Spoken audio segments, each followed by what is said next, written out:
The Salisbury Plain poems are actually a single poem that exists in about 4 versions. They were written by William Wordsworth, and only 2 of the 4 were published. Here's a brief narrative of how the poem evolved.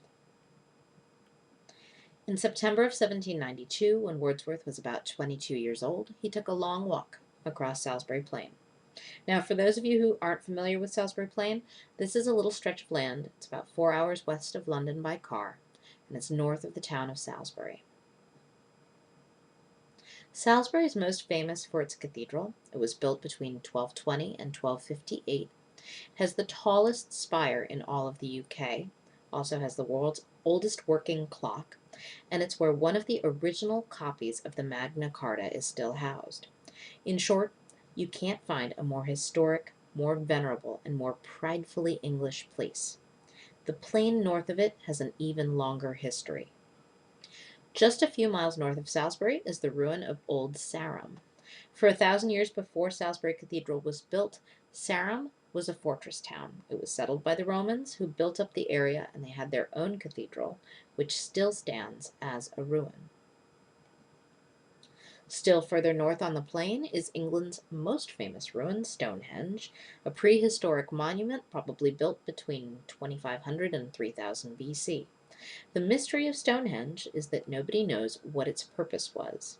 There are theories that it was a site for pagan or druidic worship, that it was a place of healing, or maybe it was a place of mourning, a temple, a hospital, everything in between. Now, in 1792, Wordsworth walked across the plain as part of a much longer trip on foot. He was walking from the Isle of Wight, all the way in the south, to northern Wales. As you can see from this map, his walk through Salisbury Plain was just a small portion of this ambitious walk north, which also took him past Tintern Abbey on the way. The plain is about 300 square miles, and it's wider east to west than it is long from north to south. A walk across the plain, going from south to north, was not terribly long. It was about 16 miles. It's pretty manageable, unless, of course, you got lost. It's quite wide, relatively flat, and doesn't have a whole lot of landscape features or markers. There are roads running across it, but none of them are particularly well traveled, certainly less so in the 1790s. Now, while most of us fear getting lost in the woods on a hike, here Wordsworth ran the risk of getting lost on a plain. This is a very different version of getting lost in nature. You can probably imagine the fear of trying to follow a path through a wooded area and then losing the path, or trying to double back and getting lost. Here, we have a space in which man can march through endlessly without a path to find or one to stick to, and in that way a walk on the plain resembles a trip across the ocean more than a trip through a forest. And the landscape looks roughly the same in every direction. Now, in daylight, you can't go more than a few hundred yards without stumbling over some little archaeological ruin. The ruin of Woodhenge, for example, it's in the northeast corner of Salisbury Plain.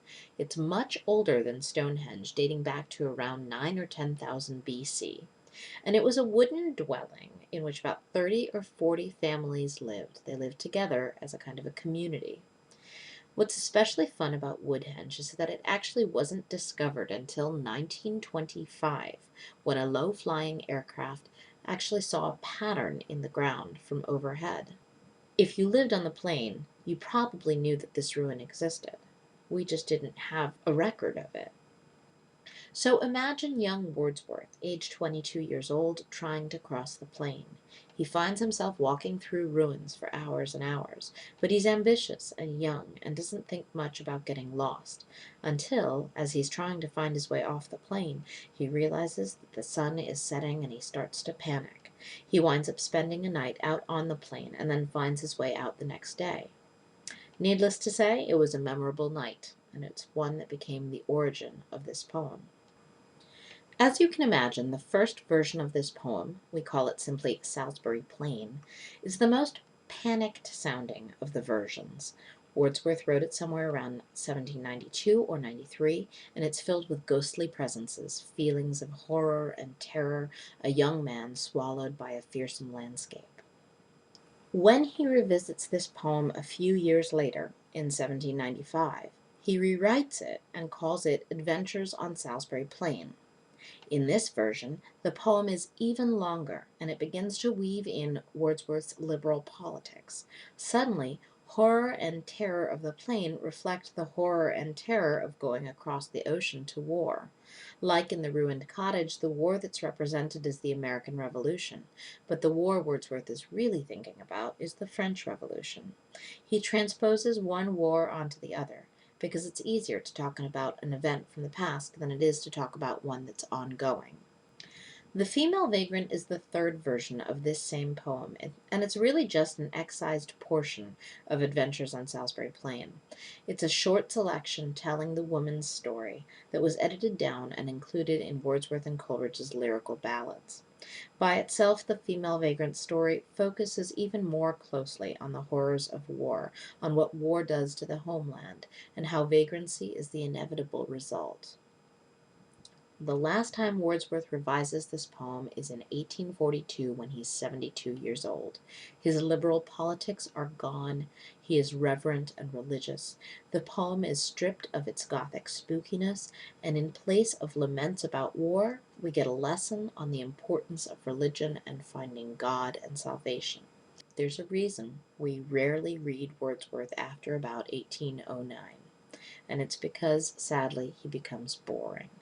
What made him interesting, the interaction of landscape and politics, the citing of pagan religions as the heart of Englishness, that is all gone, as is his opposition to England's support of the government during the French Revolution. He's no longer a radical. He's no longer a supporter of the revolutionaries, and he's now a devout member of the Church of England. Wordsworth sinks into a quiet retirement. He's named Poet Laureate in 1843, and he dies on April 23rd of 1850.